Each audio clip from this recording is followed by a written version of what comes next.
마태복음 24장. 예수님께서 성전을 떠나 걸어가실 때 제자들이 와서 성전 건물을 가리켜 보였습니다. 예수님께서 말씀하셨습니다. 너희가 이 모든 것을 보고 있지 않느냐? 내가 너희에게 진정으로 말한다. 여기에 있는 돌 하나도 돌 위에 남지 않고 다 무너질 것이다.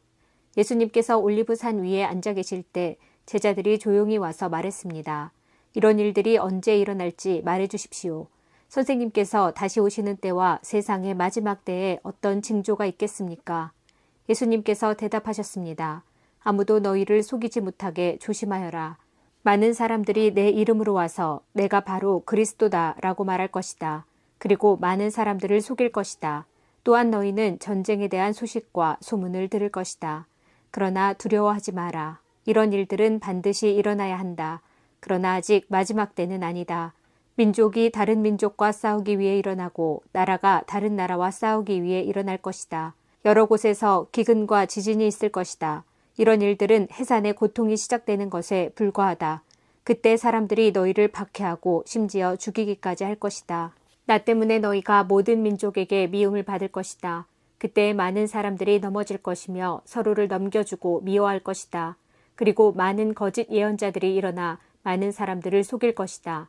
또한 불법이 더욱 많아져서 많은 사람들의 사랑이 식을 것이다. 그러나 끝까지 견디는 사람은 구원을 얻을 것이다. 이 하늘나라의 복음이 온 세상에 전파될 것이며 모든 나라에 증거될 것이다. 그때서야 세상의 끝이 올 것이다. 그러므로 예언자 다니엘이 말한 멸망케 하는 혐오할 만한 것이 거룩한 곳에 서 있는 것을 보면 읽는 사람은 깨달아라. 유대에 있는 사람들은 산으로 도망하여라. 지붕 위에 있는 사람은 집 안에 있는 것을 가지러 내려가지 마라. 밭에 있는 사람은 겉옷을 가지러 되돌아가지 마라. 그때에는 임신한 여자와 젖먹이는 여자에게 화가 있을 것이다. 너희가 도망하는 때가 겨울이나 안식일이 아니기를 기도하여라. 그때에는 많은 어려움이 있을 것이기 때문이다. 세상이 생기고 나서 지금까지 이 같은 환란은 일어난 적이 없었고 이후로도 없을 것이다. 하나님께서 그 기간을 줄여주시지 않으시면 아무도 구원받지 못할 것이다. 그러나 하나님께서는 선택한 사람들을 위하여 그 기간을 줄여주실 것이다.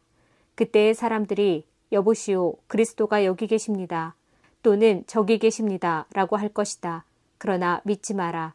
거짓 그리스도와 거짓 예언자들이 일어나서 큰 증거를 내보일 것이고 기적을 일으킬 것이다. 그래서 사람들을 속일 것이다. 그리고 할 수만 있으면 선택하신 사람까지 속일 것이다. 보아라, 내가 미리 너희에게 일러주었다. 그러므로 사람들이 여보시오, 그가 광야에 계십니다. 라고 말해도 거기에 가지 마라. 여보시오, 그리스도가 골방에 계십니다. 라고 말해도 믿지 마라. 번개가 동쪽에서 서쪽까지 번쩍이듯이 인자가 오는 것도 이와 같을 것이다. 시체가 있는 곳에는 독수리가 모여들 것이다. 그 환란의 날이 지난 직후에 태양이 어두워지고 달이 그 빛을 잃을 것이다. 별들이 하늘에서 떨어지고 하늘에 있는 모든 권세가 흔들릴 것이다. 그때에 인자가 올 징조가 하늘에 있을 것이다. 그때에 세상의 모든 민족들이 울며 인자가 큰 권능과 영광으로 하늘 구름을 타고 오는 것을 볼 것이다. 인자가 큰 나팔 소리와 함께 천사들을 보낼 것이다. 그들은 하늘 이 끝에서 저 끝까지 사방에서 택함받은 백성들을 모을 것이다. 무화과 나무의 비유를 배우라. 그 가지가 연해지고 새 잎을 내면 여름이 가까운 줄 안다. 마찬가지로 이 모든 것이 일어나는 것을 보면 인자가 가까이와 문 앞에 있는 줄을 알아라. 내가 너희에게 진정으로 말한다. 이 세대가 지나가기 전에 이 모든 것이 일어날 것이다. 하늘과 땅이 없어질지라도 내 말은 결코 없어지지 않을 것이다. 그날과 그때는 아무도 모른다. 심지어 하늘의 천사와 아들까지도 모르고 오직 아버지께서만 아신다. 노아의 때처럼 인자가 다시 올 때도 그와 비슷할 것이다. 홍수가 나기 전, 노아가 배에 들어가기 전까지도 사람들은 먹고 마시며 장가가고 시집가며 지냈다. 홍수가 나서 모든 사람들을 쓸어가기 직전까지 사람들은 전혀 깨닫지 못하였다. 인자가 올 때도 그와 같을 것이다. 두 사람이 밭에 있는데 한 사람은 데려가고 다른 사람은 남겨둘 것이다. 두 여자가 맷돌을 갈고 있는데 한 사람은 데려가고 다른 사람은 남겨둘 것이다. 그러므로 항상 깨어 있어라. 왜냐하면 언제 너희 주님께서 오실지 너희가 알지 못하기 때문이다. 이것을 명심하여라. 만약 도둑이 언제 들어올지 집주인이 안다면 미리 준비를 하고 도둑이 집에 들지 못하도록 할 것이다. 그러므로 너희도 준비를 해야 한다. 인자는 생각지도 않은 때에 올 것이다. 주인이 집안을 맡기고 제때에 양식을 내주도록 맡긴 신실하고 슬기로운 종이 누구겠느냐. 주인이 돌아와서 볼 때 주인이 명한 대로 일하고 있는 종은 복되다. 내가 너희에게 진정으로 말한다. 주인은 그 종에게 자신의 모든 소유를 맡길 것이다. 그러나 악한 종이 주인이 오랫동안 돌아오지 않을 것이라고 마음속으로 생각하여 다른 종들을 때리기 시작하고 술꾼들과 함께 먹고 마신다면 생각지도 않은 날 알지 못하는 때에 그 종의 주인이 올 것이다. 그때의 주인은 그 종에게 벌을 내리고 그 종을 위선자처럼 여길 것이다. 그 종은 거기서 슬피 울고 고통스럽게 이를 갈 것이다. 마태복음 25장. 하늘나라는 등을 들고 신랑을 맞으러 나간 10명의 처녀에 빗댈 수 있다. 그 가운데 5명의 처녀는 어리석고 5명의 처녀는 지혜로웠다. 어리석은 처녀들은 등을 가지고 있었지만 기름이 없었다. 지혜로운 처녀들은 등뿐만 아니라 통에 기름까지 넣어 가지고 있었다. 신랑이 오는 것이 매우 늦어져서 처녀들이 모두 졸다가 잠이 들었다. 한밤중에 어떤 사람이 소리쳤다. 여보시오, 신랑이 옵니다. 나와서 맞이하십시오. 그러자 모든 처녀들이 깨어나 등불을 준비하였다. 어리석은 처녀들이 지혜로운 처녀들에게 말했다. 등불이 꺼져가니 우리에게 기름을 조금만 나누어 다오. 지혜로운 처녀들이 대답했다. 안 돼. 우리가 함께 쓰기엔 기름이 충분치 않아. 기름 파는 사람에게 가서 사렴. 어리석은 5 처녀가 기름을 사러 간 사이에 신랑이 왔다. 준비된 처녀들은 신랑과 함께 결혼잔치에 들어가고 문은 닫혀 잠겼다. 나중에 나머지 처녀들이 와서 주님, 주님 문 좀 열어주세요 라고 간청했다. 그러나 신랑이 대답했다. 내가 너희에게 진정으로 말한다. 나는 너희를 알지 못한다. 그러므로 항상 깨어 있어라. 그 까닭은 너희가 그날과 그때를 알지 못하기 때문이다. 하늘나라는 여행을 떠날 때 종들을 불러서 자기 재산을 맡긴 사람과 같다. 주인은 종들의 능력에 따라 어떤 사람은 5달란트를, 어떤 사람에게는 2달란트를, 또 어떤 사람에게는 1달란트를 맡기고 여행을 떠났다. 5달란트를 받은 종은 얼른 가서 그것으로 장사를 하였다. 그래서 5달란트를 더 벌었다. 마찬가지로 2달란트를 받은 종도 2달란트를 더 벌었다. 그러나 1달란트를 받은 종은 나가서 땅을 파고 그곳에 주인의 은돈을 숨겼다. 세월이 오래 지난 뒤에 종들의 주인이 집에 돌아와서 종들과 셈을 하였다. 5달란트를 받았던 종이 5달란트를 더 가지고 와서 말했다. 주인님, 제게 5달란트를 맡기셨는데 보십시오. 5달란트를 더 벌었습니다. 주인이 대답했다. 참 잘했구나. 너는 착하고 신실한 종이다. 내가 작은 것에 최선을 다했으니 내가 훨씬 더 많은 것을 너에게 맡기겠다. 주인과 함께 기쁨을 누려라. 2달란트를 받았던 종도 와서 말했다. 주인님, 제게 2달란트를 맡겨주셨는데 보십시오. 2달란트를 더 벌었습니다. 주인이 그에게 대답했다. 참 잘했구나. 너는 착하고 신실한 종이다. 내가 작은 것에 최선을 다했으니 내가 훨씬 더 많은 것을 너에게 맡기겠다. 주인과 함께 기쁨을 누려라. 그리고 1달란트를 받았던 종이 주인에게 와서 말했다. 주인님, 저는 주인님이 심지 않은 데서 거두고 씨 뿌리지 않은 데서 거두는 완고한 분이라 생각했습니다. 그래서 두려운 마음으로 밖에 나가 돈을 땅에 숨겼습니다. 이제 주인님이 제게 주신 돈을 도로 받으십시오. 주인이 대답했다. 이 악하고 게으른 종아, 너는 내가 심지도 않은 데서 거두어들이고 씨 뿌리지 않은 곳에서 거두어들인다고 생각했느냐? 그렇다면 너는 내 돈을 은행에 넣어두었어야 했다. 그러면 내가 다시 돌아왔을 때 이자와 함께 내 돈을 돌려받았을 것이다. 저 종에게서 돈을 빼앗아 10달란트 가진 종에게 주어라. 가진 사람은 더 많이 받아 풍성하게 될 것이고 없는 사람은 있는 것마저 빼앗길 것이다. 저 쓸모없는 종을 바깥 어두운 곳에 던져라. 거기서 슬피 울고 고통스럽게 이를 갈 것이다. 인자가 모든 천사들과 함께 영광 가운데 다시 와서 영광의 보좌에 앉을 것이다. 그때에 세상 모든 나라가 그 앞에 모일 것이며 목자가 양과 염소를 구분하듯이 인자가 사람들을 나눌 것이다. 인자는 자신의 오른쪽에는 양을, 왼쪽에는 염소를 둘 것이다. 그때 왕의 오른쪽에 있는 사람들에게 말할 것이다. 내 아버지로부터 복을 받은 너희들이여, 와서 세상이 만들어질 때부터 하나님께서 너희를 위해 준비하신 나라를 물려받아라. 내가 배가 고플 때 너희는 내게 먹을 것을 주었다. 내가 목마를 때 너희는 마실 것을 주었다. 내가 나그네로 있을 때 너희는 나를 초대해 주었다. 내가 헐벗었을 때 너희는 내게 옷을 입혀 주었다. 내가 아플 때 너희는 나를 돌보아 주었다. 내가 감옥에 있을 때 너희는 나를 찾아주었다. 그때 의로운 사람들이 그에게 대답할 것이다. 주님, 언제 주님께서 배고프신 것을 보고 우리가 음식을 주었습니까? 언제 목마르신 것을 보고 마실 것을 주었습니까? 언제 나그네 된 것을 보고 우리가 초대하였습니까?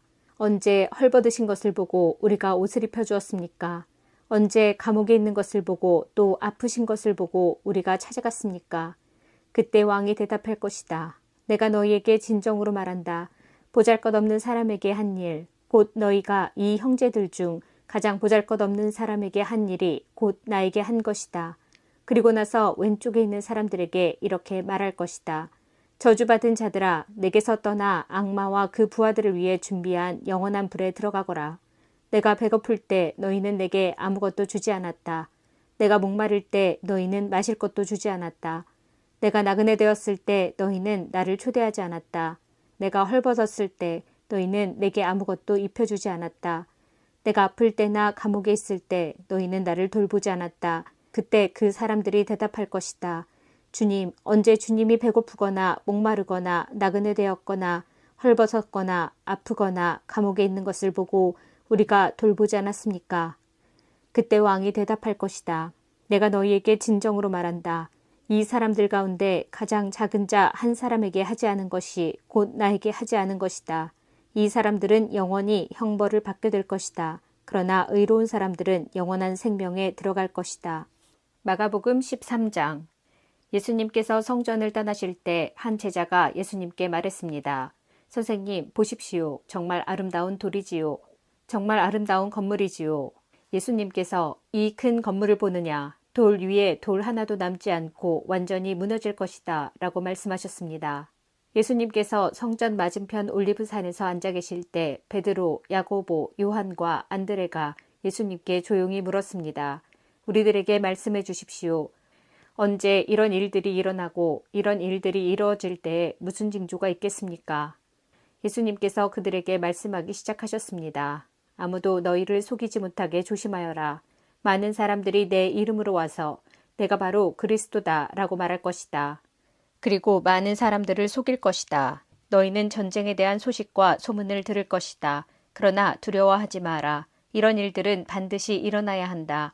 그러나 끝은 아직 아니다. 민족이 다른 민족과 싸우려고 일어나고 나라가 나라와 싸우려고 일어날 것이다. 여러 곳에서 지진이 일어나고 기근도 있을 것이다. 이런 것들은 출산하는 진통의 시작에 불과하다. 너희는 주의하여라. 사람들이 너희를 법정에 넘길 것이고 너희는 회당에서 매를 맞을 것이다. 너희가 나 때문에 총독들과 임금 앞에 서게 되어 그들에게 증언할 것이다. 그러나 먼저 복음이 모든 민족에게 전해질 것이다. 사람들이 너희를 체포하여 재판에 넘길 때 무엇을 말할까 하고 걱정하지 마라. 그때에 하나님께서 너희에게 주시는 것들을 말하여라. 말하는 것은 너희가 아니고 성령님이시다. 형이 동생을 죽게 내주고 아버지가 자식들을 내주고 자식들이 부모를 거역하여 일어나며 죽게 할 것이다. 내 이름 때문에 너희가 미움을 받을 것이다. 그러나 끝까지 견디는 사람은 구원받을 것이다. 멸망케 하는 혐오할 만한 것이 서 있지 않아야 할 곳에 서 있는 것을 보거든. 읽는 사람은 깨달아라. 유대에 있는 사람들은 산으로 도망하여라. 지붕 위에 있는 사람은 집에 있는 것을 가지고 나오려고 내려와 들어가지 마라. 밭에 있는 사람은 옷을 가지려고 돌아서지 마라. 그때에는 임신한 여자들이나 아이에게 젖을 먹이는 여자들에게 화가 있다. 이런 일이 겨울에 일어나지 않도록 기도하여라. 그때에는 환란이 있을 것인데 이런 환란은 하나님께서 세상을 만드신 때부터 지금까지 없었던 것이며 앞으로도 이런 환란은 없을 것이다. 주님께서 이 날들을 줄여주시지 않는다면 어느 생명도 구원받지 못할 것이다. 그러나 하나님께서 선택한 사람들을 위하여 이 날들을 줄이셨다.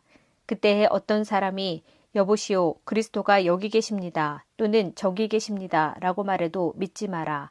거짓 그리스도와 거짓 예언자들이 일어나서 증거와 기적을 보여줄 것이다. 그래서 가능하면 선택된 사람들을 잘못된 길로 인도하려고 할 것이다. 그러므로 조심하여라. 내가 모든 것을 미리 일러주었다. 그러나 그때의 환란이 지나가면 해가 어두워지고 달이 그 빛을 내지 않을 것이다. 별들이 하늘에서 떨어지고 하늘에 있는 권세들이 흔들릴 것이다. 사람들은 인자가 큰 능력과 영광으로 구름 가운데 오는 것을 볼 것이다. 그리고 인자가 천사들을 보내어 땅끝에서 하늘 끝까지 사방에서 선택된 사람들을 모을 것이다. 무화과 나무로부터 교훈을 배워라. 가지가 부드러워지고 새 잎을 내면 여름이 가까운 줄 안다. 이처럼 이런 일들이 일어나는 것을 보면 인자가 바로 문 앞에 가까이 온 줄 알아라. 내가 너희에게 진정으로 말한다. 이 세대가 지나가기 전에 이 모든 일들이 일어날 것이다. 하늘과 땅은 없어질 것이나 내 말은 없어지지 않을 것이다. 그날과 그때는 아무도 모른다. 하늘에 있는 천사도 모르고 아들도 모르고 오직 아버지만이 아신다. 주의하여라. 항상 경계하여라. 그것은 그때가 언제인지 알지 못하기 때문이다. 마치 여행을 떠나는 어떤 사람과 같다.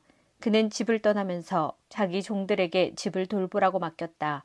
각각 임무를 주었는데 문지기에게는 집을 잘 지키라고 명령했다. 그러므로 깨어 있어라. 집주인이 언제 돌아올지 저녁에 혹은 밤중에 혹은 새벽 닭이 울 때 혹은 아침 무렵에 올지 모르기 때문이다.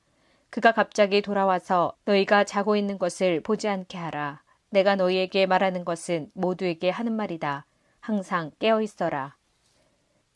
누가복음 21장. 몇몇 사람이 성전에 대해 아름다운 돌과 헌금으로 꾸며졌다고 이야기하였습니다. 그러자 예수님께서 말씀하셨습니다. 너희가 지금 보고 있는 이것들이 돌 하나도 돌 위에 남지 않고 다 무너질 날이 올 것이다. 제자들이 예수님께 물었습니다. 선생님, 언제 이런 일들이 있겠습니까? 그리고 이런 일들이 일어날 때 어떤 징조가 나타나겠습니까? 예수님께서 그들에게 말씀하셨습니다. 너희가 속지 않도록 조심하여라. 많은 사람들이 내 이름으로 와서 내가 그리스도다 하거나 때가 왔다고 말할 것이다. 그러나 그들을 따라가지 마라. 전쟁과 난리의 소식을 들을 때 두려워하지 마라. 이런 일들이 먼저 일어나야 하겠으나 종말이 바로 뒤따라오는 것은 아니다. 예수님께서 계속해서 그들에게 말씀하셨습니다. 나라가 나라를 대항하여 일어나고 왕국이 왕국을 맞서 일어날 것이다. 큰 지진이 있을 것이며 여러 곳에서 질병과 기근이 있을 것이다. 하늘로부터 무서운 일과 큰 징조가 있을 것이다. 그러나 이 모든 일들이 일어나기 전에 사람들이 너희를 잡고 박해할 것이다. 또한 너희를 회당과 감옥에 넘길 것이다. 너희는 내 이름 때문에 왕과 총독 앞에 끌려갈 것이다. 그러나 이것이 너희에게는 증거의 기회가 될 것이다. 너희는 변론할 말을 미리 준비하지 않겠다고 마음에 결심하여라. 내가 너희에게 말과 지혜를 주어 너희 원수 가운데 그 누구도 너희를 맞서거나 반박하지 못할 것이다. 너희의 부모와 형제, 친척, 친구들이 너희를 넘겨줄 것이다. 그리고 너희 중 몇몇을 죽이기도 할 것이다. 너희는 내 이름 때문에 모두에게 미움을 받을 것이다. 그러나 너희 머리카락 하나도 다치지 않을 것이다. 너희는 인내함으로 생명을 얻을 것이다. 예루살렘이 군대에 포위당한 것을 보면 예루살렘의 파괴가 곧 다가왔다는 것을 깨달아라. 그때에 유대에 있는 사람들은 산으로 도망하여라. 예루살렘 안에 있는 사람들은 빨리 빠져나가거라. 시골에 있는 사람들은 예루살렘 안으로 들어가지 마라. 그것은 이 날이 바로 징벌의 날이기 때문이다. 기록된 모든 것이 이루어질 것이다. 그날에는 임신한 여자와 아기에게 젖을 먹이는 여자에게 화가 있다. 땅에는 큰 고통이 닥치겠고 진노가 이 백성에게 내릴 것이다. 그들은 칼날에 쓰러질 것이며 여러 나라의 포로로 붙잡혀 갈 것이다. 이방인의 때가 끝날 때까지 예루살렘은 이방인들의 발에 짓밟힐 것이다. 해와 달과 별들에게서 징조가 있을 것이다. 땅에서는 민족들이 바다와 파도의 소리에 당황할 것이다. 사람들은 세상에 닥칠 일을 예상하며 두려워하고 기절할 것이다. 이것은 하늘에 있는 권세가 흔들릴 것이기 때문이다. 그때 사람들은 인자가 구름을 타고 능력과 큰 영광으로 오는 것을 볼 것이다. 이러한 일이 일어나기 시작할 때 일어서서 너희의 머리를 들어라. 이는 너희의 구원이 가까이 오고 있기 때문이다. 예수님께서 이런 비유를 말씀하셨습니다. 무화과 나무와 다른 모든 나무들을 보아라. 잎사귀가 돋는 것을 보면 너희는 여름이 가까웠다는 것을 알 것이다. 이와 같이 너희도 이런 일들이 일어나는 것을 볼 때 하나님 나라가 가까운 줄 깨달아라. 내가 진정으로 너희에게 말한다. 이 세대가 다 지나가기 전에 이 모든 일들이 일어날 것이다. 하늘과 땅은 없어질지라도 내 말은 결코 없어지지 않을 것이다. 내 마음이 방탕과 술 취함과 삶의 걱정으로 무겁게 눌리지 않도록 하여라. 그날이 마치 덫처럼 갑자기 내게 다가올 것이다. 그날은 온 땅 위에 살고 있는 모든 사람에게 다가올 것이다. 일어날 이 모든 일들을 피할 힘을 얻고 인자 앞에 서기 위하여 항상 기도하며 깨어 있어라. 마태복음 26장. 예수님께서 이 모든 말씀을 마치셨을 때입니다. 예수님께서 제자들에게 말씀하셨습니다. 너희도 알다시피 이틀 뒤에 유월절이다. 그때에 인자는 넘겨져 십자가에서 죽을 것이다. 그때 대제사장과 장로들이 가야바라고 하는 대제사장 공관에 모였습니다. 그들은 조용히 예수님을 잡아 죽일 계획을 세웠습니다. 그러나 그들은 명절 기간에는 안 돼. 사람들 사이에 폭동이 일어날 수 있으니까 라고 말했습니다.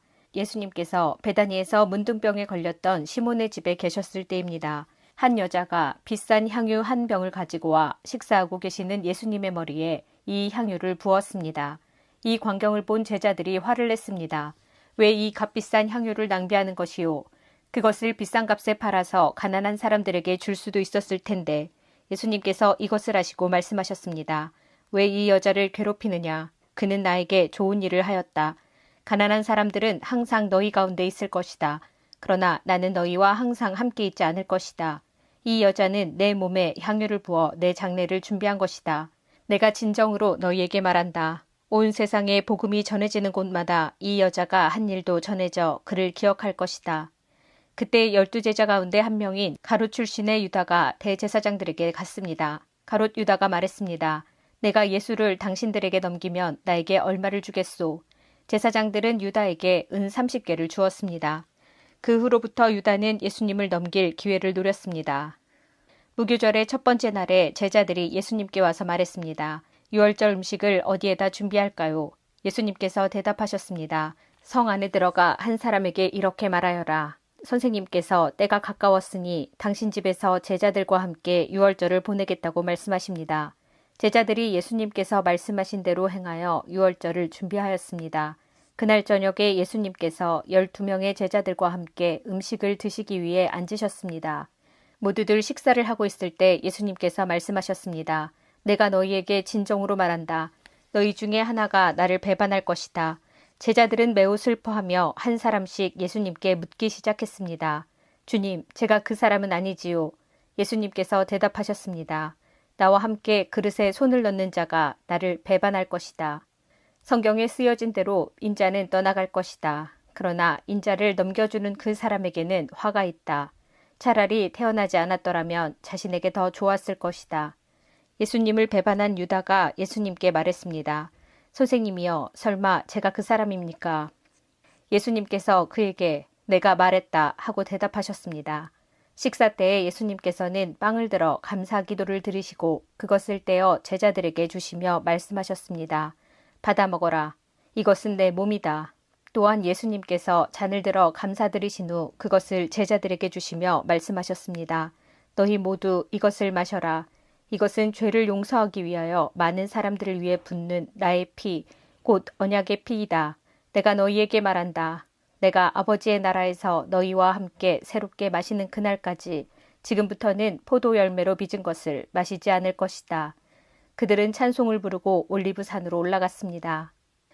예수님께서 제자들에게 말씀하셨습니다. 오늘 밤 너희는 모두 나를 버릴 것이다. 성경에 이렇게 쓰여 있다. 내가 목자를 칠 것이니 양이 흩어질 것이다. 그러나 내가 살아난 뒤에 너희보다 먼저 갈릴리로 갈 것이다. 베드로가 말했습니다. 다른 모든 제자들이 주님을 버릴지라도 저는 결코 버리지 않겠습니다. 예수님께서 대답하셨습니다. 내가 진정으로 너에게 말한다. 바로 오늘 밤 닭이 울기 전에 내가 나를 3번이나 모른다고 할 것이다. 베드로가 예수님께 말했습니다. 주님과 함께 죽을지라도 결코 주님을 모른다고 하지 않을 것입니다. 다른 제자들도 모두 똑같이 말했습니다. 그때 예수님께서 제자들과 함께 겟세마네라고 불리는 곳으로 가셨습니다. 예수님께서 제자들에게 말씀하셨습니다. 내가 저기에 가서 기도하는 동안 여기 앉아 있어라. 그리고 베드로와 세베대의 두 아들을 데리고 가셨습니다. 예수님께서는 매우 근심하시며 괴로워하기 시작하셨습니다. 예수님께서는 세 제자에게 말씀하셨습니다. 내 마음이 괴로워 죽을 지경이다. 여기서 머무르며 나와 함께 깨어 있어라. 그리고 나서 약간 떨어진 곳으로 가서 얼굴을 땅에 대고 기도하셨습니다. 나의 아버지, 할 수만 있다면 제게서 이 잔을 지나가게 해주십시오. 그러나 내 뜻대로 하지 마시고 아버지의 뜻대로 하시길 원합니다. 기도하신 후 제자들에게 오셔서 제자들이 자고 있는 것을 보시고 베드로에게 말씀하셨습니다. 너희들은 1시간도 나와 함께 깨어 있을 수 없느냐? 깨어서 너희가 시험에 빠지지 않도록 기도하여라. 영은 원하지만 육체가 약하구나. 예수님께서 다시 가셔서 두 번째 기도를 하셨습니다. 나의 아버지여, 이것이 제게서 지나갈 수 없고 제가 마셔야만 한다면 아버지의 뜻대로 되기를 기도합니다. 그리고 나서 다시 제자들에게 가셔서 제자들이 자고 있는 것을 보셨습니다. 그들은 너무 졸렸던 것입니다. 그래서 예수님께서는 제자들을 놔두고 다시 세 번째로 기도하셨습니다. 예수님께서는 같은 기도를 한 번 더 하셨습니다. 그 다음에 예수님께서 제자들에게 돌아오셔서 말씀하셨습니다. 아직도 자고 있고 쉬고 있느냐? 보아라, 때가 가까이 왔다. 인자가 죄인들의 손에 넘겨진다. 일어나라, 가자. 나를 배반한 사람이 가까이 오고 있다. 마가복음 14장. 유월절과 무교절이 되기 이틀 전이었습니다. 대제사장들과 율법학자들이 흉계를 꾸며 예수님을 아무도 모르게 잡아서 죽이려고 하였습니다. 이들은 말했습니다. 명절 동안에는 안 돼. 사람들이 소동을 일으킬 수 있어. 예수님께서 베다니 마을에 있는 문둥병에 걸렸던 시몬의 집에서 음식을 드시고 계셨습니다. 한 여자가 매우 비싼 나드 향유 한 병을 가지고 왔습니다. 그리고 병을 열고 향유를 예수님의 머리에 부었습니다. 그러자 몇몇 사람이 화를 내면서 서로 말했습니다. 어째서 향유를 낭비하는 거지? 이 향유는 300데나리온에 팔 수 있고 그 돈으로 가난한 사람들을 도울 수도 있었을 텐데. 그리고 여자를 호되게 나무랐습니다. 예수님께서 말씀하셨습니다. 가만두어라. 어째서 여자를 괴롭히느냐? 그는 내게 좋은 일을 했다. 가난한 사람들은 항상 너희와 함께 있으므로 원하면 언제든지 좋은 일을 할 수 있다. 그러나 나는 항상 너희와 함께 있는 것이 아니다. 여자는 자기가 할 수 있는 일을 했다. 죽기 전에 내 장례를 위해 내 몸에 향유를 부어준 것이다. 내가 너희에게 진정으로 말한다. 복음이 온 세상에 전해질 때 이 여인이 한 일도 알려져서 사람들이 기억하게 될 것이다. 12 제자 가운데 한 사람인 가룟 유다가 예수님을 넘겨주려고 대제사장들에게 갔습니다. 대제사장들은 이 말을 듣고 기뻐했습니다. 그리고 유다에게 돈을 주기로 약속했습니다. 그래서 유다는 예수님을 넘겨줄 좋은 기회를 엿보기 시작했습니다. 무교절의 첫 번째 날, 즉 유월절 양을 잡는 날에 제자들이 예수님께 여쭈었습니다. 유월절 음식을 어디에 가서 준비할까요? 예수님께서 제자들 가운데서 2명을 보내시면서 말씀하셨습니다. 성으로 들어가거라. 물병을 든 사람을 만나면 그를 따라가거라. 그가 들어가는 집의 주인에게 선생님께서 제자들과 함께 유월절 음식을 먹을 수 있는 방이 어디냐고 물으십니다. 라고 하여라. 그러면 집주인이 너희에게 준비된 커다란 다락방을 보여줄 것이다. 그곳에서 음식을 준비하여라. 제자들이 떠나서 성으로 들어갔습니다. 예수님께서 말씀하신 그대로였습니다. 그래서 유월절을 준비했습니다. 저녁이 되자 예수님께서 12 제자들과 함께 그 집으로 가셨습니다. 식사를 하는 동안 예수님께서 말씀하셨습니다. 내가 너희에게 진정으로 말한다. 나와 함께 음식을 먹고 있는 너희 가운데 한 사람이 나를 배반할 것이다. 제자들이 근심하면서 한 사람씩 예수님께 말했습니다. 설마 제가 그 사람입니까? 예수님께서 대답하셨습니다. 12 제자 가운데 한 사람이며 나와 함께 그릇에 손을 넣는 사람이다. 인자는 성경에 기록된 대로 죽지만 인자를 넘겨주는 사람에게는 화가 있다. 그 사람은 차라리 태어나지 않았더라면 자신에게 더 좋았을 것이다. 식사를 하는 동안 예수님께서는 빵을 들고 감사 기도를 드리셨습니다. 그리고 떼어서 제자들에게 주시며 말씀하셨습니다. 받아라. 이것은 나의 몸이다. 또 잔을 들고 감사 기도를 드리셨습니다. 그리고 제자들에게 잔을 주어 제자들이 마셨습니다. 예수님께서 말씀하셨습니다. 이것은 많은 사람들을 위해 쏟는 나의 피, 곧 언약의 피다. 내가 진정으로 너희에게 말한다. 내가 하나님 나라에서 새 것으로 마실 그날이 올 때까지는 결코 다시 포도나무에서 난 것을 마시지 않을 것이다. 예수님과 제자들은 찬송을 부른 뒤 올리브산으로 올라갔습니다. 예수님께서 제자들에게 말씀하셨습니다. 너희는 모두 나를 버릴 것이다. 성경에 이렇게 쓰여 있다. 내가 목자를 치리니 양들은 흩어질 것이다. 그러나 내가 살아난 후 너희보다 먼저 갈릴리로 갈 것이다. 베드로가 말했습니다. 모두가 버릴지라도 저는 그렇지 않을 것입니다. 예수님께서 대답하셨습니다. 내가 너에게 진정으로 말한다. 오늘 밤 닭이 2번 울기 전에 내가 나를 모른다고 3번 말할 것이다. 베드로는 강조하여 말했습니다. 주님과 함께 죽을지언정 결코 모른다고 하지 않을 것입니다. 다른 모든 제자들도 같은 말을 했습니다. 예수님과 제자들이 겟세마네라고 하는 곳으로 갔습니다. 예수님께서 제자들에게 말씀하셨습니다. 내가 기도하는 동안에 여기 앉아 있어라. 예수님께서는 베드로와 야고보 그리고 요한을 데리고 가셨습니다. 예수님께서는 매우 근심하며 괴로워하셨습니다. 예수님께서 말씀하셨습니다. 내 영혼이 심히 괴로워 죽을 지경이다. 여기서 머무르면서 깨어 있어라. 예수님께서 조금 더 가셔서 땅에 엎드리셨습니다. 그리고 할 수만 있다면 그때가 지나가 버리기를 기도하셨습니다. 예수님께서 기도하셨습니다. 아바, 아버지께서는 모든 것을 하실 수 있으시니 이 잔을 없애주십시오. 그러나 제 뜻대로 하지 마시고 아버지의 뜻대로 하십시오. 예수님께서 제자들에게 오셔서 자고 있는 것을 보시고 베드로에게 말씀하셨습니다. 시몬아, 자고 있느냐? 나와 함께 1시간도 깨어 있을 수 없더냐? 시험에 들지 않도록 깨어서 기도하여라. 영은 원하지만 몸이 연약하구나. 다시 예수님께서 제자들을 떠나서 같은 말씀으로 기도하셨습니다. 그리고 다시 제자들에게 오셔서 자고 있는 모습을 보셨습니다. 그것은 제자들이 너무 졸렸기 때문입니다. 제자들은 예수님께 무슨 말을 해야 할지 몰랐습니다. 3번째 예수님께서 오셔서 말씀하셨습니다. 아직도 자고 있느냐? 아직도 쉬고 있느냐? 그만하면 됐다. 이제 시간이 되었다. 보아라, 인자가 죄인들의 손에 넘겨진다. 일어나자, 가자, 보아라. 나를 넘겨줄 사람이 가까이에 와 있다. 누가복음 22장.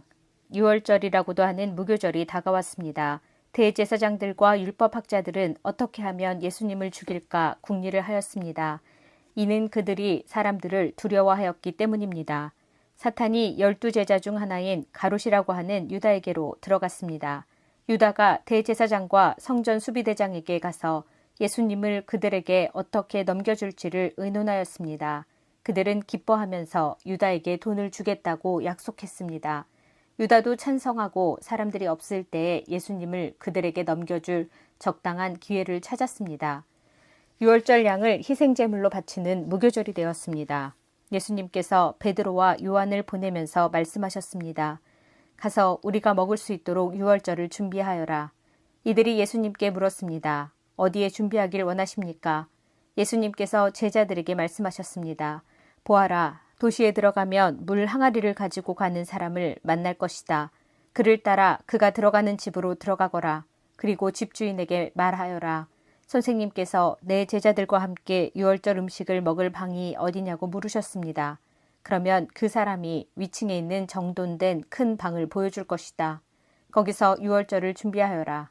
베드로와 요한이 가보니 모든 것이 예수님께서 말씀하신 그대로였습니다.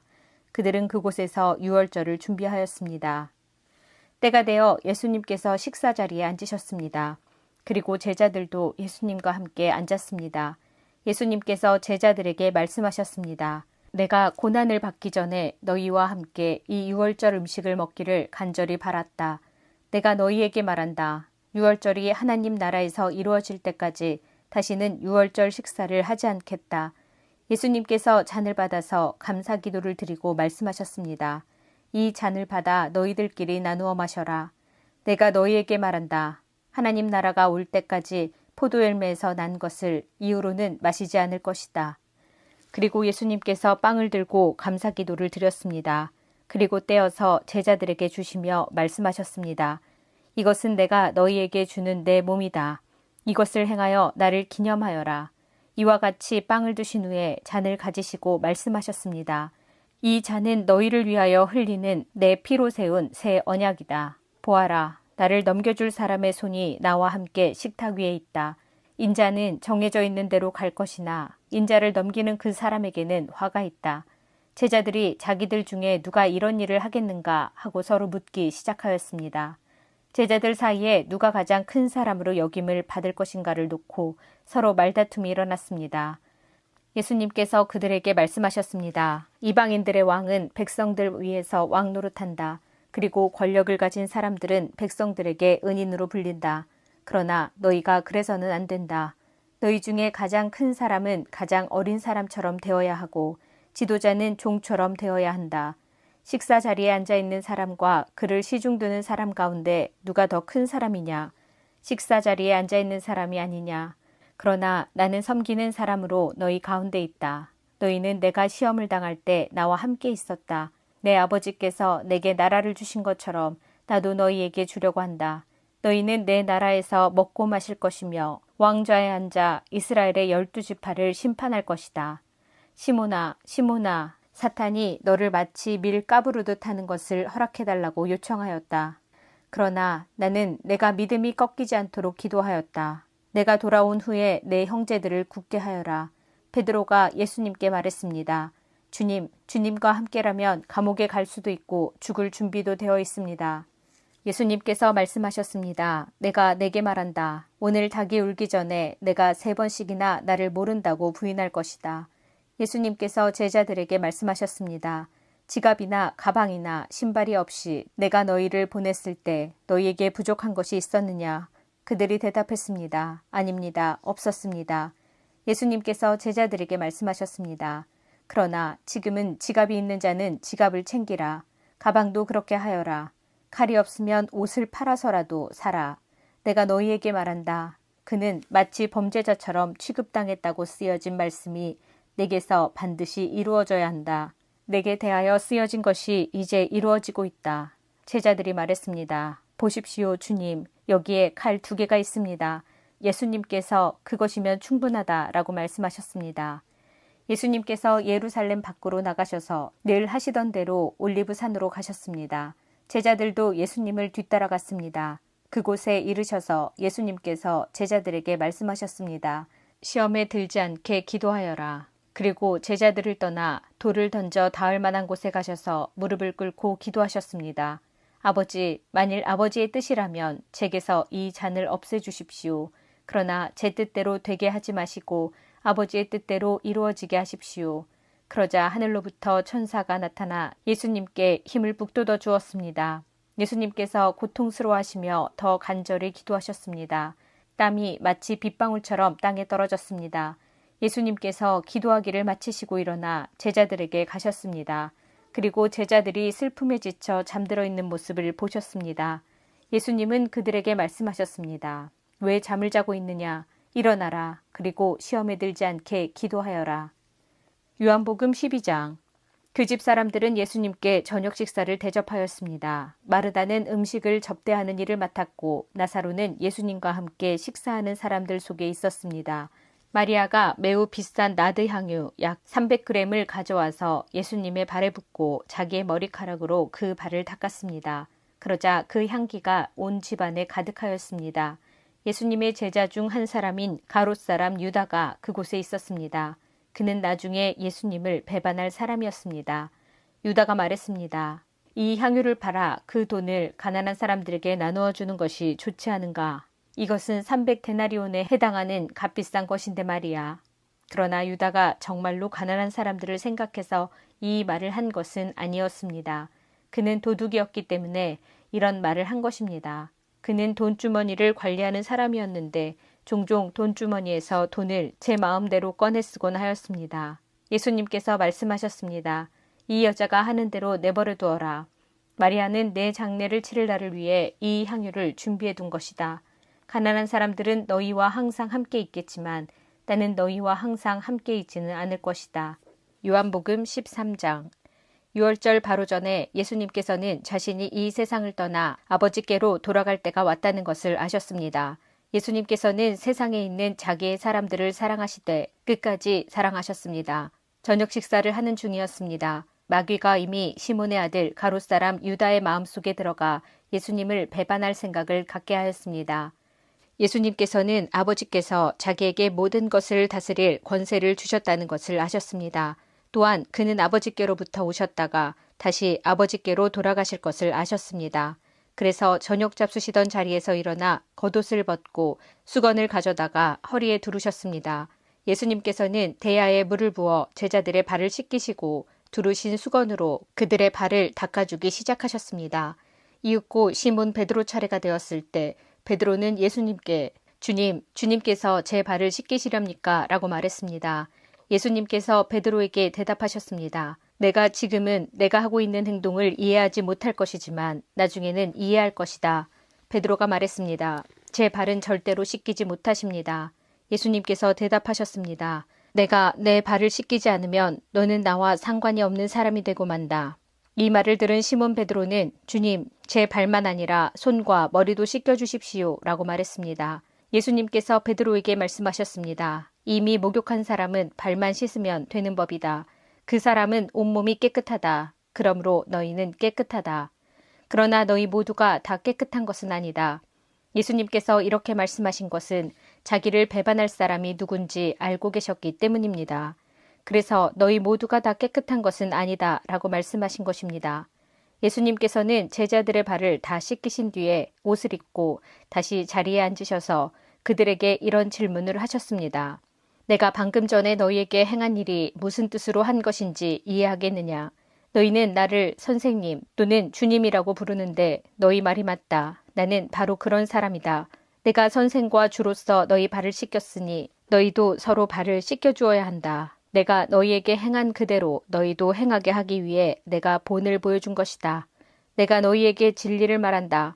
종이 자기 주인보다 크지 못하고 보냄을 받은 자가 그를 보낸 자보다 크지 못한 법이다. 너희가 이것을 알고 그대로 행하면 너희에게 복이 있을 것이다. 내가 너희 모두를 가리켜 말하는 것이 아니다. 나는 내가 택한 사람들이 누구인지 안다. 그러나 내 빵을 함께 먹던 자가 나를 대적하려고 자기 발꿈치를 들었다는 성경 말씀이 성취되어야 한다. 나는 이제 이 일이 일어나기 전에 이것을 너희에게 말한다. 그러면 그 일이 일어날 때 너희는 내가 바로 그 사람인 것을 믿게 될 것이다. 내가 너희에게 진리를 말한다. 내가 보내는 사람을 영접하는 자는 나를 영접하는 것이고 나를 영접하는 자는 나를 보내신 분을 영접하는 것이다. 예수님께서는 이 말씀을 하신 뒤에 마음이 무척 괴로우셨습니다. 그래서 이렇게 증언하셨습니다. 내가 너희에게 진리를 말한다. 너희 중 하나가 나를 배반할 것이다. 제자들은 서로 얼굴을 쳐다보았으나 예수님께서 누구를 염두에 두고 말씀하시는 것인지 전혀 알 수가 없었습니다. 예수님의 제자 중 한 사람이 예수님 가까이에 앉아 있었습니다. 이 사람은 예수님께서 사랑하신 제자였습니다. 시몬 베드로가 이 제자에게 고갯짓을 하여 예수님께서 누구를 가리켜 말씀하시는지 물어보라고 지시했습니다. 그 제자가 예수님 옆으로 가까이 다가가 물었습니다. 주님, 그가 누구입니까? 예수님께서 대답하셨습니다. 내가 이 빵을 접시에 찍어주는 자가 나를 배반할 것이다. 하시면서 빵 조각을 집어서 접시에 찍어 가롯사람 시몬의 아들 유다에게 주셨습니다. 유다가 빵 조각을 받자마자 사탄이 그에게로 들어갔습니다. 예수님께서 유다에게 말씀하셨습니다. 내가 하려는 일을 빨리 하여라. 거기 앉은 사람 중에는 예수님께서 유다에게 무슨 뜻으로 이 말씀을 하셨는지 이해한 사람이 없었습니다. 유다는 돈을 관리하던 사람이었기 때문에 예수님께서 유다에게 명절에 필요한 물건을 사라고 말씀하시거나 가난한 사람들에게 무엇을 주라고 말씀하시는 줄로 생각한 제자들이 있었습니다. 유다는 예수님께서 주시는 빵을 받고 곧 밖으로 나갔습니다. 그때는 밤이었습니다. 유다가 나간 뒤에 예수님께서 말씀하셨습니다. 지금 인자가 영광을 받았고 하나님께서도 인자를 통해 영광을 받으셨다. 하나님께서 인자를 통해 영광을 받으시면 하나님께서도 인자를 영광되게 하실 것이다. 곧 그렇게 하실 것이다. 자녀들아, 내가 조금만 더 너희와 함께 있겠다. 너희가 나를 찾을 것이다. 내가 전에 유대인들에게 말한 것 같이 지금 너희에게도 말하는데 내가 가는 곳에 너희는 올 수 없다. 내가 너희에게 새 계명을 준다. 서로 사랑하여라. 내가 너희를 사랑한 것 같이 너희도 서로 사랑하여라. 너희가 서로 사랑하면 모든 사람이 너희가 내 제자인 줄 알 것이다. 시몬 베드로가 예수님께 물었습니다. 주님, 어디로 가십니까? 예수님께서 대답하셨습니다. 내가 가는 곳을 내가 지금은 따라올 수 없지만 나중에는 따라올 것이다. 베드로가 말했습니다. 주님, 지금은 왜 주님을 따라갈 수 없습니까? 저는 주님을 위해 제 목숨을 내놓겠습니다. 예수님께서는 내가 정말 나를 위해 내 목숨을 내놓겠느냐? 내가 너에게 진리를 말한다. 닭이 울기 전에 내가 3번 나를 모른다고 할 것이다. 라고 대답하셨습니다. 요한복음 14장. 너희는 마음에 근심하지 마라. 하나님을 믿고 또 나를 믿어라. 내 아버지 집에는 너희들이 있을 곳이 많이 있다. 만일 그렇지 않다면 내가 너희에게 이런 말을 하지 않았을 것이다. 나는 너희를 위하여 한 장소를 마련하러 간다. 내가 가서 너희를 위해 한 장소를 마련한 뒤에 다시 와서 너희를 데려가 내가 있는 곳에 너희도 있게 하겠다. 너희는 내가 가는 그곳으로 가는 길을 알고 있다. 도마가 예수님께 말했습니다. 주님, 주님이 어디로 가시는지 알지 못하는데 저희가 그 길을 어떻게 알겠습니까? 예수님께서 대답하셨습니다. 내가 바로 그 길이요, 진리요, 생명이다. 나를 통하지 않고는 아버지께로 올 사람이 없다. 너희가 진정 나를 안다면 내 아버지도 알았을 것이다. 이제 너희는 그분을 알았고 또 그분을 보았다. 빌립이 말했습니다. 주님, 저희에게 아버지를 보여주십시오. 저희에게는 그것으로 충분합니다. 예수님께서 대답하셨습니다. 빌립아, 내가 이렇게 오랫동안 너희와 함께 있었는데 아직도 너는 나를 모른단 말이냐. 나를 본 사람은 아버지를 본 것이나 다름이 없는데 어떻게 내가 저희에게 아버지를 보여주십시오 라고 말하느냐. 너는 내가 아버지 안에 있고 아버지께서 내 안에 계신 것을 믿지 못하느냐. 내가 너희에게 하는 말은 내 스스로 하는 말이 아니다. 이 말은 내 안에 계시면서 그분의 일을 하시는 아버지의 말씀이다. 내가 아버지 안에 있고 아버지께서 내 안에 계시다는 내 말을 믿어라. 나를 믿지 못하겠으면 내가 행한 표적 그것만이라도 믿어라. 내가 너희에게 진리를 말한다. 나를 믿는 사람은 내가 지금까지 해온 일들을 그 사람도 행할 것이다. 심지어 이보다 더 큰 일들도 행할 것이다. 그것은 내가 아버지께로 가기 때문이다. 그리고 너희가 내 이름으로 무엇이든지 구하면 내가 너희에게 다 이루어 주겠다. 그리하여 아버지께서 아들로 말미암아 영광을 받으시게 될 것이다. 너희가 내 이름으로 무엇이든지 내게 구하면 내가 다 이루어 주겠다. 너희가 나를 사랑하면 내 계명을 지켜라. 내가 아버지께 구하겠고 그분은 너희와 영원히 함께 있을 다른 보혜사를 보내주실 것이다. 그분은 진리의 성령이시다. 세상은 그분을 보지 못하고 알지도 못하므로 그분을 받을 수 없다. 그러나 그분이 너희 안에 계시고 너희는 그분 안에 있기 때문에 너희는 그분을 아는 것이다. 나는 너희를 고아처럼 버려두지 않고 너희에게로 다시 올 것이다. 조금 있으면 세상은 더 이상 나를 보지 못할 것이나 너희는 나를 볼 것이다. 그것은 내가 살고 너희도 살 것이기 때문이다. 그날에는 내가 내 아버지 안에 있고 너희가 내 안에 있고 내가 너희 안에 있는 것을 너희가 알게 될 것이다. 내 계명을 가지고 그것을 지키는 사람이 나를 사랑하는 사람이다. 그리고 나를 사랑하는 사람은 내 아버지께 사랑을 받고 나도 그를 사랑하여 그에게 나를 나타낼 것이다. 그때 가롯 사람이 아닌 다른 유다가 예수님께 말했습니다. 주님께서 자신을 우리에게는 나타내시고 세상에는 나타내지 않으시는 이유는 무엇입니까? 예수님께서 대답하셨습니다. 나를 사랑하는 사람이라면 나의 교훈을 지킬 것이다. 내 아버지께서 그를 사랑하실 것이고 우리가 그 사람에게 와서 함께 있을 것이다. 나를 사랑하지 않는 사람은 내 교훈을 지키지 않는다. 너희가 듣는 이 교훈은 내 것이 아니고 나를 보내신 아버지의 교훈이다. 이 모든 것을 내가 너희와 함께 있는 동안에 너희에게 말하였다. 그러나 내 아버지께서 나의 이름으로 보내실 진리의 성령이신 보혜사께서 너희에게 모든 것을 가르치시며 내가 너희에게 말한 모든 것을 생각나게 하실 것이다. 내가 너희에게 평안을 남긴다. 곧 나의 평안을 너희에게 준다. 내가 너희에게 주는 평안은 세상이 주는 것과 같지 않다. 너희는 마음에 근심하지도 말고 두려워하지도 마라. 너희는 내가 갔다가 너희에게로 올 것이다 라고 말한 내 말을 들었다. 너희가 진정 나를 사랑했다면 내가 아버지께로 가는 것을 기뻐했을 것이다. 이는 아버지가 나보다 더 크신 분이기 때문이다. 내가 지금 이 일이 일어나기 전에 너희에게 말하는 것은 이 일이 실제로 일어날 때 너희로 하여금 믿게 하기 위해서이다. 이 세상에 통치자가 오고 있으므로 더 이상 너희와 많은 말을 나눌 수가 없다. 하지만 이 세상의 통치자는 나를 마음대로 할 권세가 없다. 그러나 내가 아버지를 사랑하고 아버지께서 내게 명하신 대로 내가 행한다는 사실을 세상은 알아야 할 것이다. 일어나 이곳을 떠나자. 요한복음 15장. 나는 참 포도나무요 내 아버지는 정원사이시다.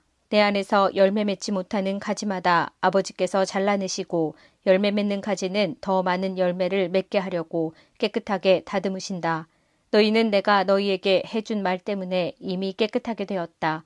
내 안에 있어라. 그러면 나도 너희 안에 있겠다. 가지가 포도나무에 붙어있지 않으면 가지 스스로 열매를 맺을 수 없듯이 너희도 내 안에 있지 않으면 스스로는 열매를 맺을 수 없다. 나는 포도나무요 너희는 가지다. 사람이 내 안에 있고 내가 그 안에 있으면 그는 열매를 많이 맺는다. 그러나 나를 떠나서는 너희가 아무것도 할 수 없다. 누구든지 내 안에 있지 않으면 그 사람은 꺾여서 말라버리는 가지와 같다. 사람들이 그 마른 가지를 주워다 불에 던져 태워버릴 것이다. 너희가 내 안에 있고 내 말이 너희 안에 있으면 무엇이든지 원하는 대로 구하여라. 그리하면 너희에게 이루어질 것이다. 너희가 열매를 많이 맺어 내 제자인 것을 나타내면 이것으로 내 아버지께서는 영광을 받으신다. 아버지께서 나를 사랑하신 것 같이 나도 너희를 사랑하였다. 이제 내 사랑 안에 머물러 있어라. 내가 내 아버지의 계명을 지켰고 그의 사랑 안에 있는 것처럼 너희가 내 계명을 지키면 내 사랑 안에 있을 것이다. 내가 이것을 너희에게 말한 것은 나의 기쁨이 너희 안에 있어 너희 기쁨이 가득 넘치게 하려는 것이다. 내가 너희를 사랑한 것 같이 너희도 서로 사랑하라. 이것이 바로 내 계명이다. 사람이 자기 친구를 위해 자기 목숨을 내놓는 것보다 더 큰 사랑은 없다. 내가 너희에게 명하는 것을 행하면 너희는 내 친구다. 이제 내가 너희를 더 이상 종이라고 부르지 않겠다. 종은 주인이 하는 일을 알지 못한다. 방금 전에 나는 너희를 친구라고 불렀다. 왜냐하면 내가 아버지께 들은 것을 다 너희에게 알게 하였기 때문이다. 너희가 나를 택한 것이 아니라 내가 너희를 택하여 세웠다. 그것은 너희가 가서 열매를 맺고 너희 열매가 항상 있게 하기 위해서이다. 그래서 내 이름으로 구하는 것은 무엇이든지 아버지께서 너희에게 주실 것이다. 내 계명은 이것이다. 서로 사랑하여라. 세상이 너희를 미워하면 너희보다 먼저 나를 미워한 줄 알아라. 너희가 세상에 속하였으면 세상이 너희를 자기 것이라고 사랑할 것이다. 그러나 너희가 세상에 속하지 아니하고 내가 너희를 세상에서 선택하였으므로 세상은 너희를 미워할 것이다. 내가 너희에게 종이 주인보다 더 크지 않다고 한 말을 기억하여라. 사람들이 나를 핍박하였다면 너희도 핍박할 것이다. 그들이 내 교훈을 지켰다면 너희의 교훈도 지킬 것이다. 그러나 그들이 나를 보내신 분을 알지 못하므로 내 이름 때문에 너희를 이런 식으로 대할 것이다.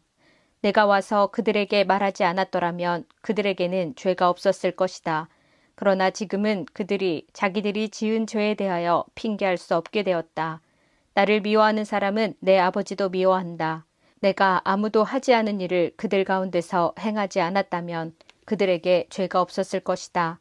그러나 이제 그들이 내가 한 일을 보고서도 나와 내 아버지를 미워하였다. 이렇게 된 것은 율법에 기록된 대로 그들이 이유 없이 나를 미워하였다라는 말씀이 성취되기 위해서이다. 내가 너희에게 보낼 보혜사, 곧 아버지께로부터 오시는 진리의 성령이 오시면 그가 나에 관해 증언하실 것이다. 그리고 너희도 처음부터 나와 함께 있었으므로 나를 증언해야 할 것이다. 요한복음 16장. 내가 너희에게 이 말을 하는 것은 너희 믿음이 흔들리지 않게 하기 위함이다. 사람들이 너희를 회당에서 쫓아낼 것이다. 그뿐만 아니라 너희를 죽이는 사람마다 자기가 하나님을 섬기고 있다고 생각할 때가 올 것이다. 그들은 아버지나 나를 알지 못하기 때문에 이런 일을 행할 것이다. 내가 지금 너희에게 이 말을 하는 것은 그때가 되면 너희로 하여금 내가 너희에게 일러준 말을 생각나게 하려는 것이다. 내가 처음부터 너희에게 이 말을 하지 않은 것은 지금까지 내가 너희와 함께 있었기 때문이다. 이제 나는 나를 보내신 분에게로 간다. 그러나 너희 중에서 나에게 어디로 가십니까? 라고 묻는 사람이 없다. 하지만 내가 이런 말을 함으로 너희 마음에는 슬픔이 가득하다. 내가 너희에게 진리를 말하겠다. 내가 떠나가는 것이 너희에게 유익하다.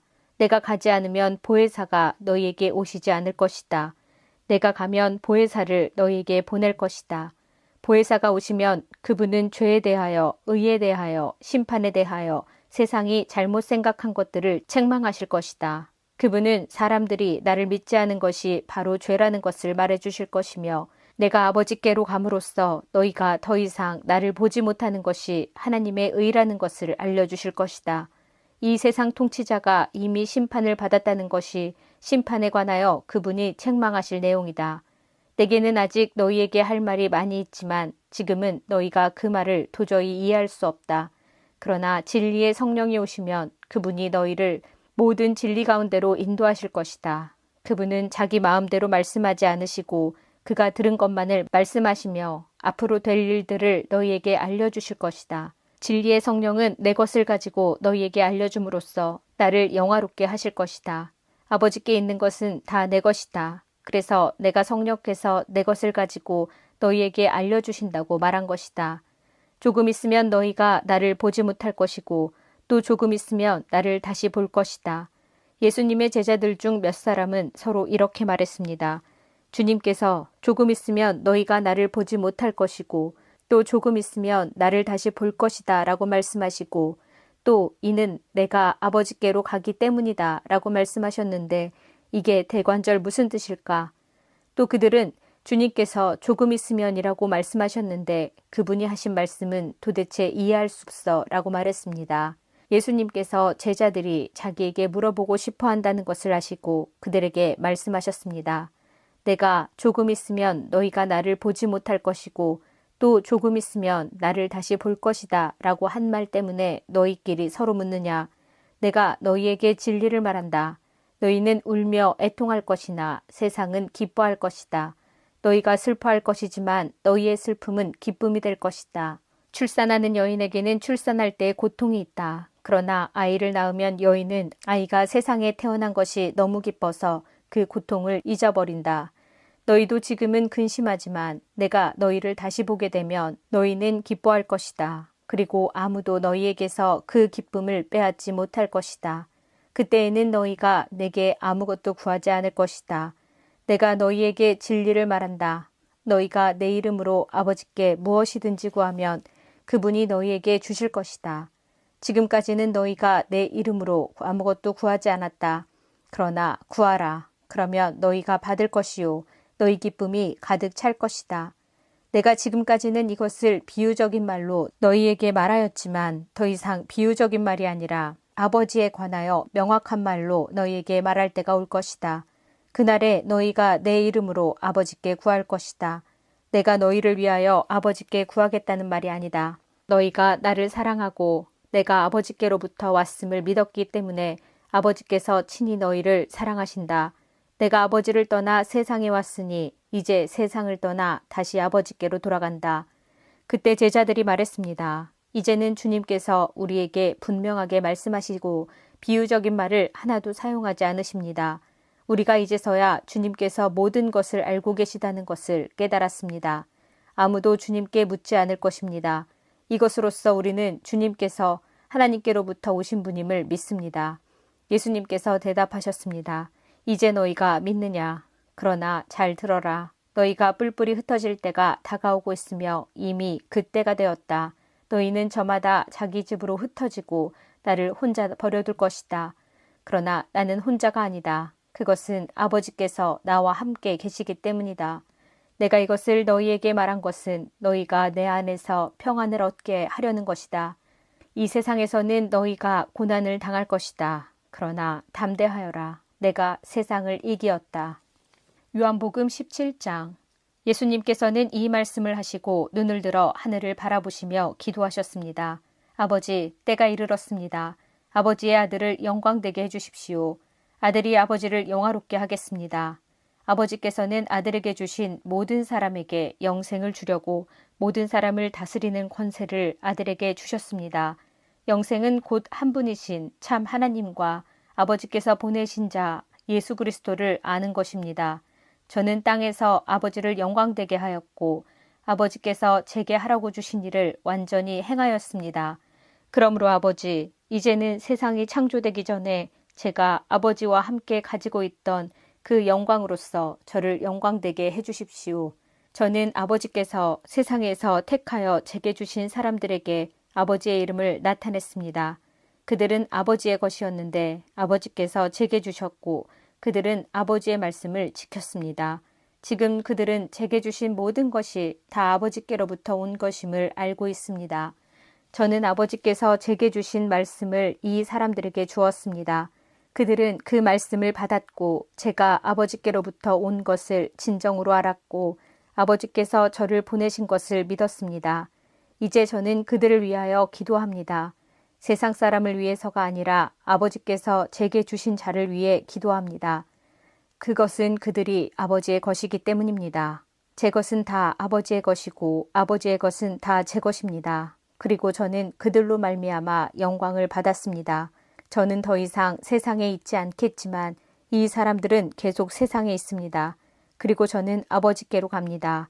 거룩하신 아버지, 아버지께서 제게 주신 아버지의 이름으로 저들을 지켜주셔서 우리가 하나인 것 같이 그들도 하나가 되게 하여 주십시오. 제가 그들과 함께 있는 동안 저는 아버지께서 제게 주신 아버지의 이름으로 그들을 지켰습니다. 저는 그들을 보호하였습니다.